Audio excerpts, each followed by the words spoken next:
ভেনেজুয়েলায় শক্তিশালী দুইটি ভূমিকম্পের পর এবার কম্পন অনুভূত হয়েছে জাপানে। মার্কিন ভূতাত্ত্বিক জরিপ সংস্থা ইউএসজিএস জানিয়েছে, বৃহস্পতিবার সকালে দেশটির উত্তর পূর্বাঞ্চলে আঘাত হানা এই ভূমিকম্পের তীব্রতা রিক্টার স্কেলে ছিল 6.9।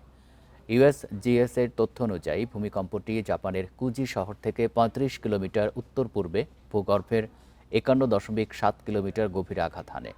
তাৎক্ষণিকভাবে বড় ধরনের কোনো ক্ষয়ক্ষতি বা হতাহতের খবর পাওয়া যায়নি। তবে পরিস্থিতি মোকাবেলায় জরুরি দুর্যোগ ব্যবস্থাপনা বিভাগকে ক্ষয়ক্ষতির পরিমাণ জরুরি ভিত্তিতে মূল্যায়ন করার নির্দেশ দিয়েছেন দেশটির প্রধানমন্ত্রী সানায়ে তাকাইচি।